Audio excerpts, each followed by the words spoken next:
What's up, guys? Brandon here. The 7 stages of empire. This is something I've been studying for almost 10 years now, and this was back, I think 2011 was really the first time after I saw the markets going through the floor in 2008, 2009. I was a senior at Michigan State, and I remember vividly sitting in my apartment on my bed and watching the markets plummet and just go right through the floor. And I remember thinking, what is this game? What is this game being played on all of us? And I remember, thinking of these things, trading hockey cards and different stuff like that as a kid, and Beanie Babies and all these different things, buying and selling them, and really just didn't know what I was doing for a long time because I was studying history and politics and playing hockey, and that's what I just did forever and ever. And that transferred over into a history of money and currency and monetary policy. That love really transferred from 2008 to 2012. Realized, hey, I can take care of myself and I can help inform others. And one of the reasons I got out of hockey was in 2012 was because I knew there were times ahead that needed to be prepared for. I needed to prepare my family. So that's something I actually haven't told many people. That is one of the reasons, other than getting hurt and getting my head hit a couple times. That was one of the big reasons. I knew things were coming. I knew bad things were coming. These were things I've been studying for almost 4 years, about 3 years. Studying history and politics and law for really probably 10, 15 years before that. Yes, I was a kid and I was just weird like that. And then it transferred over into money, and I really got into that eventually from 08 to 2012. So studying all this, and I saw a webinar presentation on this in 2011. I think it was the first webinar I was ever on, actually. And I remember just sitting there, just glued to my chair, and I was just like, this guy gets it. And I think the guy's still around today, but he's laid this out, and I was like, wow, this is incredible. And then sure enough, I think he got it from Mike Maloney, actually, who was one of my biggest mentors now over the last 7 or 8 years, and really just kind of outlines this is the recipe for why we are in the position we're in right now as a country, as individuals. Everyone's sitting at home right now wondering which direction their bank account's going to go, what's going to happen. This is why, right here, and this is the stages that every empire goes through. And unfortunately, we are down here. We are towards the bottom of the list, and we are, solidly in stage 6. Probably soon into stage 7, and if we're not already there yet. But loss of faith. I mean, does this not resonate with anybody right now? What's going on? We have, people in the streets really for 40 years.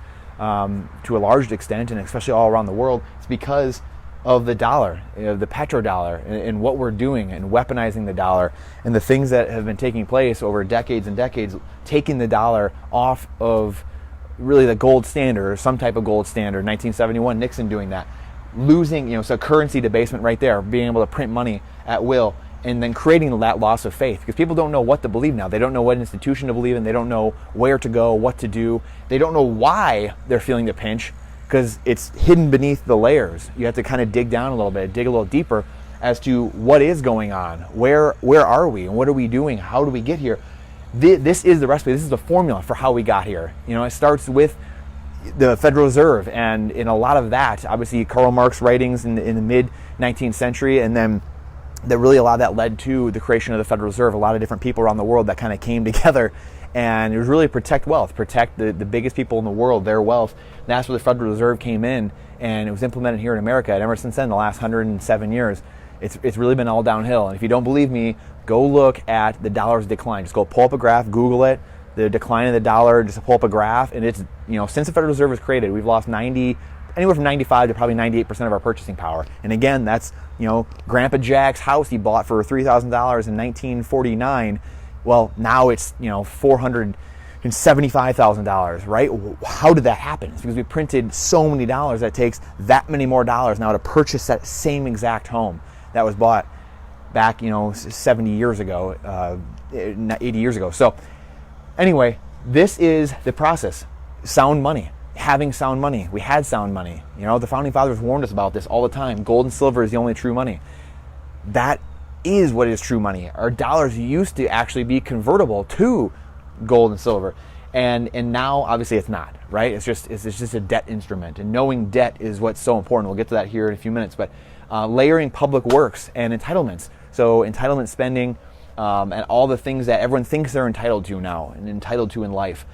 ramping that up, spending on a massive military. Obviously, Dwight Eisenhower, he warned us about this. Not, I believe it was his farewell address. He warned us not to spend on the military-industrial complex. We've done that.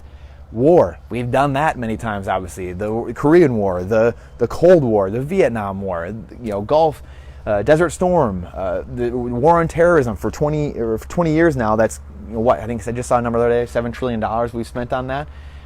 Currency debasement. Nixon took us off the gold standard in 1971. August 15th, I believe, 1971. Boom, done. Nothing. Every currency in the world was linked to the dollar now, and then the dollar was linked to. So think of it as hot air balloons, and all the hot air balloons are linked to the dollar down here, and that's the weight holding it down because it was linked to gold, and then we severed the tie with gold. So now all the balloons are just rising. All the currencies are doing. That's why we have foreign exchange now, because nothing is sound money. It's just going all over the place. They're all currencies. So, and that's how you have a foreign currency exchange.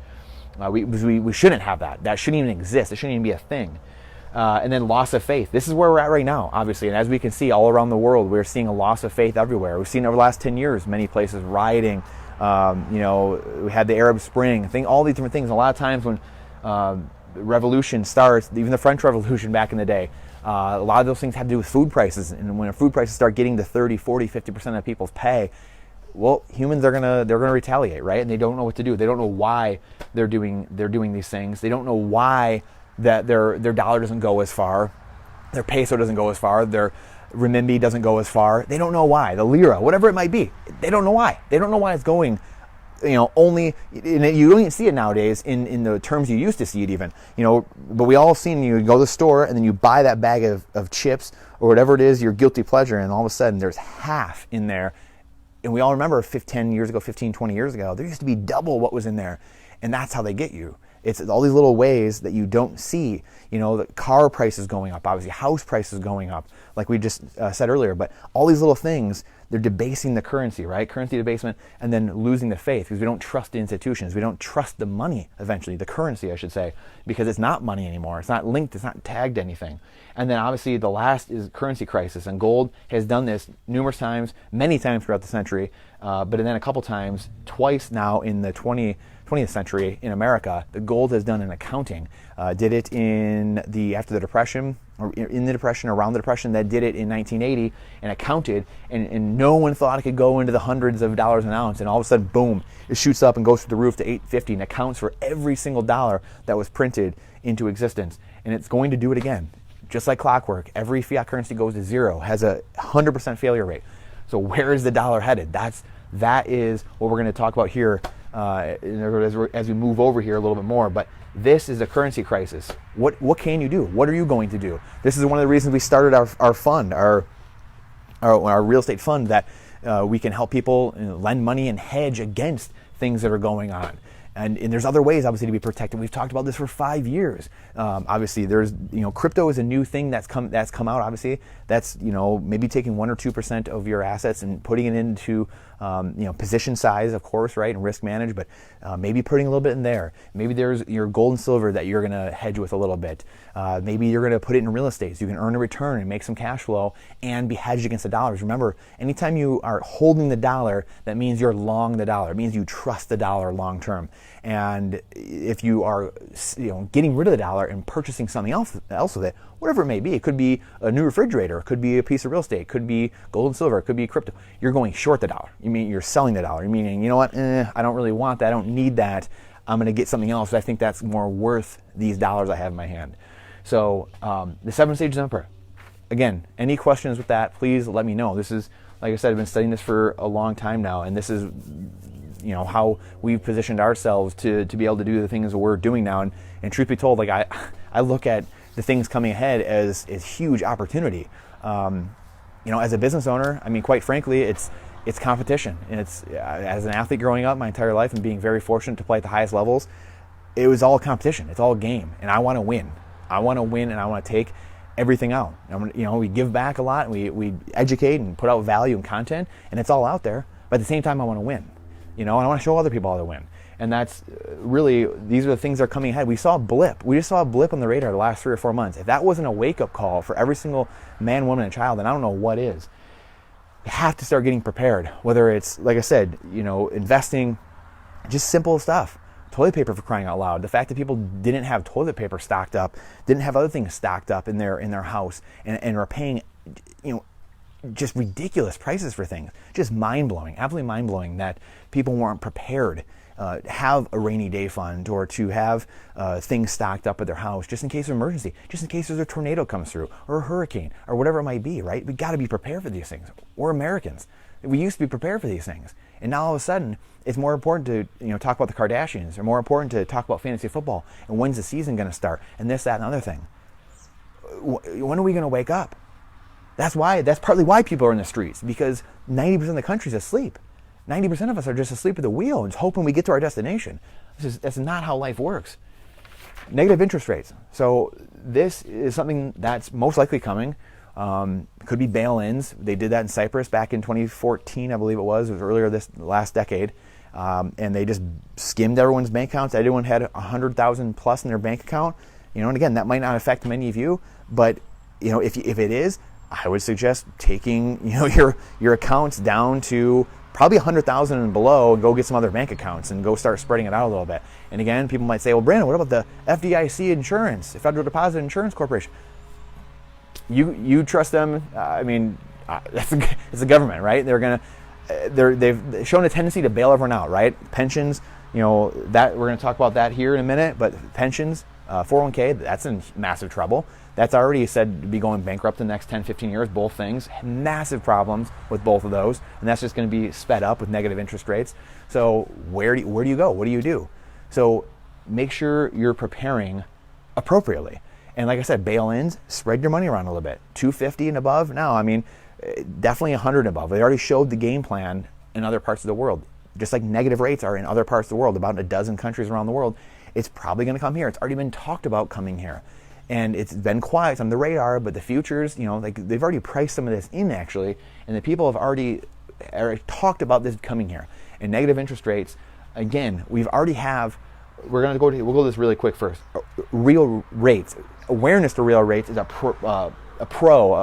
positive of this, is that there hopefully will be an awakening to, wow, I'm not making any money actually. And we haven't been for years, because the real rates is the interest rate the banks are paying minus inflation. And inflation, like we just talked about already, is really higher than most of us. It's probably around 5, 6, 7%. If you look at like shadow stats and how they used to count these stats, it's probably anywhere from 4 to 7%. But we'll just say it's at 2%. Just we'll take the government's numbers at their word, and then you take their interest rates. Well, what interest rate are you getting right now?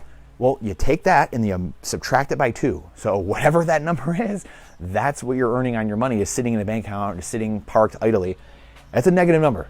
I'm just going to take a wild guess and tell you that's a negative number. So the real rates are negative. That means you've been losing money because inflation just keeps eating away. It's a silent tax.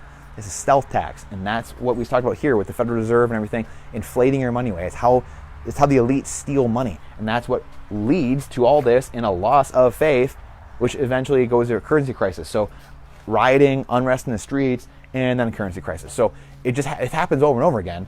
So we already have real rates that are negative. Now, hopefully, if the nominal rates go negative, actual rates go negative, it'll spark people and be like, wow, wait, what's going on? And they'll learn more about it. So that's a pro, I guess, of this. But it promotes lending, so people want to go get into more debt, because that's what the system is based off of. So that's a pro of it, is it'll increase lending and make things start moving faster and hopefully pick up the velocity of money, hopefully. At least the elites and the academics think it will. You get paid to hold mortgages. This is the one I'm most excited about. And again, this is why we have our real estate fund, our capital fund, because we want to raise money. We want to use our money, or our currency, I should say. We want to raise currency from other people, and we want to go invest in real estate. We want to short the dollar. We want to go invest and hedge in something that's inflation adjusted. Because if there is inflation, rampant inflation, we want to have a piece of property, or want to have an apartment complex that goes up in value, and then we're paying off the cheaper dollars. So this is another cool thing, that there possibly could be a time where you get paid to hold a mortgage. You get paid interest. So you're not paying interest, you're getting paid to have interest. So we all hear about pity. Well, it might just be PTI instead of PITI. no more interest. You get paid interest, so it just adds to your cash flow. So if this doesn't tell you what you need to know, I don't know what does. Hedging, going into real estate, making money, making even more money because you're getting out of dollars, shorting the dollar because they don't want you. They're telling you, we don't want you in dollars. We do not want you in that. We want you to take your money out and go invest it and go put it in the economy. So you're paid to hold mortgages eventually. And I think in Denmark this is happening right now. They say it won't happen here. You know, there's a lot of things that are said that won't happen here, right? And a lot of things have happened, like zero interest rates, quantitative easing, a lot of these things, negative interest rates. Those things weren't in the textbooks all over the world, and they're happening. So bail-ins, like in Cyprus, like these things, this was unthinkable, but now they're happening. So, you have to take people at their word, right? You have to take people and believe what people say. You can't just say, you know what, that can't happen here. Because we've seen now over the last 100 years where that gets us, right? So paid to hold mortgages. This is what I'm hoping for. I'm hoping that comes. And again, this is like I said, the economy is in your head. This is what we've been talking about for months now as well. Everything is in your head. The economy is in your head. Your thoughts, your life, your being is everything you think it is. If you think not, you're right. And if you think so, you're right. What are you going to do? I'm looking forward to this. I'm looking forward to crisis. We're going to do great whether the market goes up or the market goes down. Probably going to do even better when the market goes down. I'm really looking forward to it. It's going to be awesome. But that's the attitude. You got to decide, yes, I'm going to get smarter. I'm going to surround myself with better people. This is going to be a better time. How can I get better? How can we succeed? How can we thrive in a crisis? Awareness to real and rates, like I said, zero yield, better than negative real. So this is the thing that really is hilarious to me all the time. So I don't care what asset class it is. I'm agnostic when it comes to that. I'm a cycles investor. So whatever cycle you're in, you want to be in the undervalued asset and then buy in the undervalued asset. And then when those switch and they start switching, so right now stocks are overvalued, real estate's fairly overvalued, gold and silver, crypto, things like that, undervalued. You want to be in those asset classes and then ride those up and then sell out at the top and then buy the low assets. When stocks and real estate come down, you want to jump back into those, and that's how you start riding the cycles up. Everyone knows, and it's really buy low, sell high, but people's emotions get in the way, right? We're seeing Robinhood has all-time user growth, people putting money in the markets. Stocks are, PE ratios are out of this world. They're insane. Gold to Dow ratio, insane. There's no reason on earth you should be investing in the stock market right now. None. But people are searching for answers. They have a loss of faith. They don't know where to go. There's a currency crisis because they're not getting money in their bank account like they should have because the interest rates are at zero and they're not, getting 10% on their money. If everything was stable and you had, backed by gold or something like that, you would have a stable interest rate. You'd get making 5, 6, 7, 8, 10%. Just like pensions and 401k, they're expecting 6 to 8% return. Well, that's why they're underfunded and don't have any money because they ain't getting that. There's negative rates. There's zero rates. That's why these are in huge trouble, pensions and 401ks. So what are we going to do about it? Anyway, zero yield. Again, gold and silver, those are insurances. They're true money, but it's insurance. It's a hedge. So yes, they produce no yield, but you have insurance on your car. You've got insurance on your house. And when you're getting negative rates, well, zero yield is better than negative yield, right? So there you go. There's a positive for you if you have negative rates. Other assets balloon in price.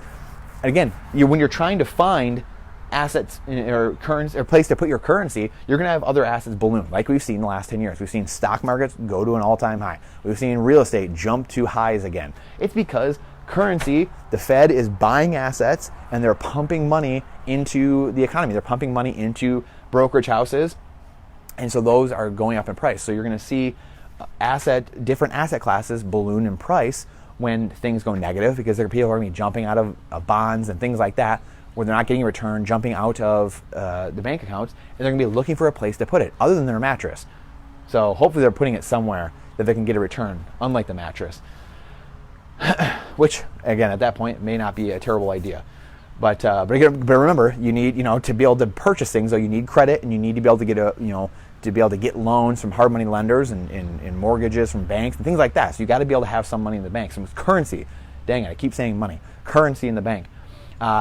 Some negatives here. Your wealth, this is huge right here. Your wealth and purchasing power erode faster. So they're already eroding because we already talked about negative real rates. But it just erodes even faster. So when it's super negative, and then you're getting crushed. Your purchasing power is going through the floor. All of a sudden, one day, you go and buy the bag of potato chips and it's $1, and then a year later, it's $2. That's your purchasing power eroding. It's the dollar losing value, meaning it takes more of these dollars to go buy the same thing, just like we talked about earlier with houses. Pensions and 401ks, like we said a minute ago, they're based off of 6 to 8% return models.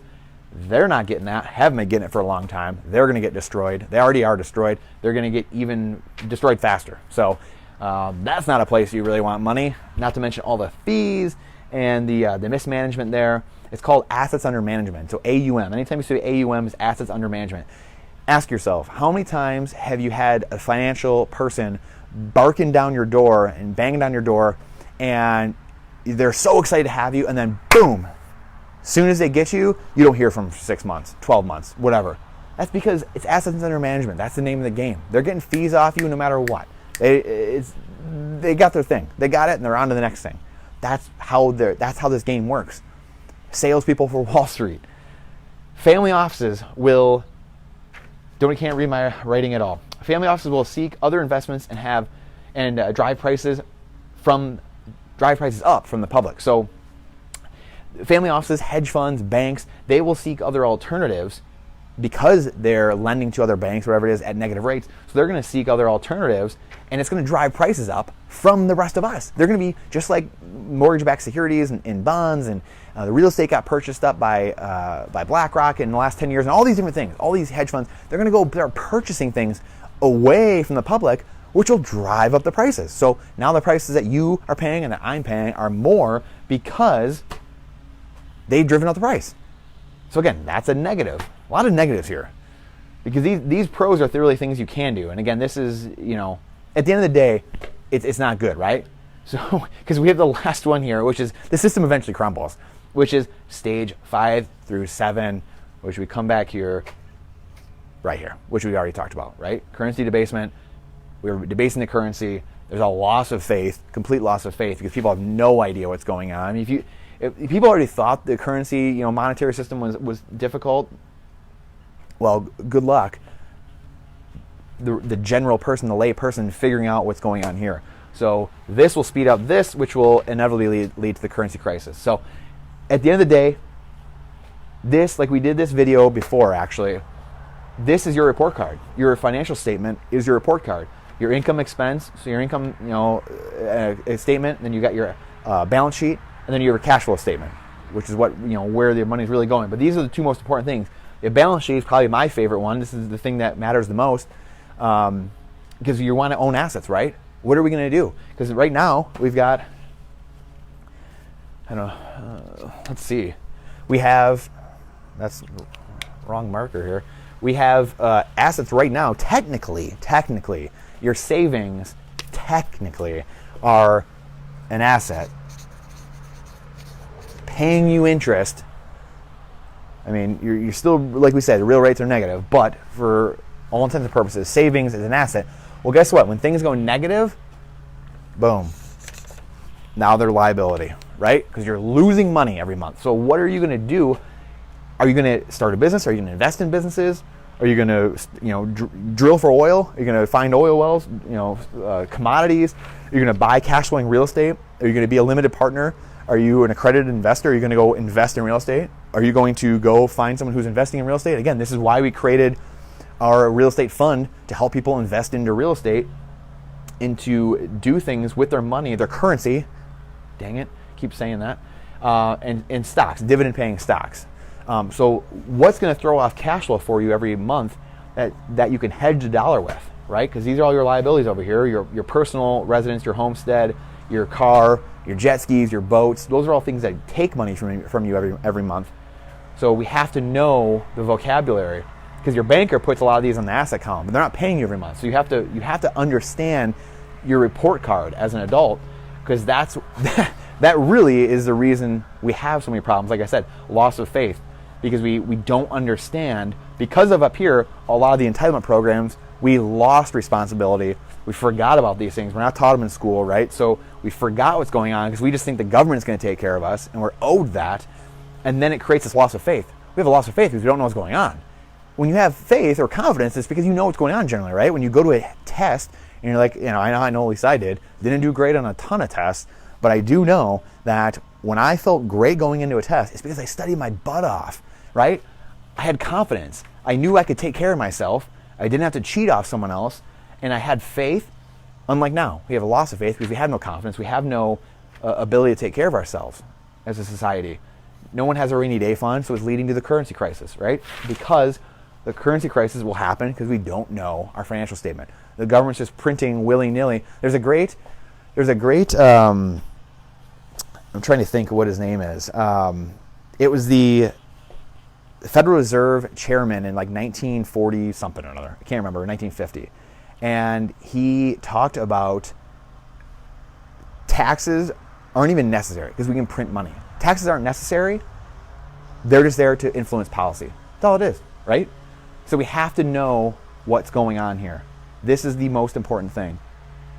This is what leads to knowing all of this. So know this, know your financial statement, know your report card.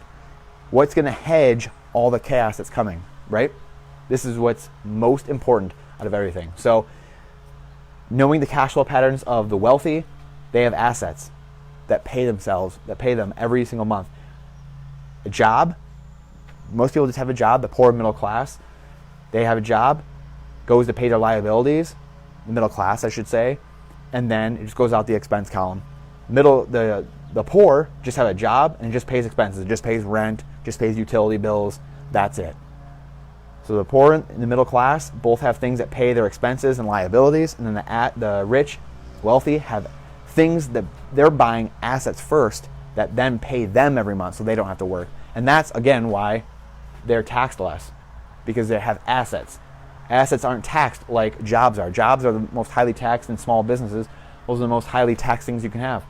Assets, the I quadrant and B, big business, they're not taxed because they need housing and they need people to create jobs. That's why they're not taxed much. That's why Amazon, Jeff Bezos doesn't pay any money.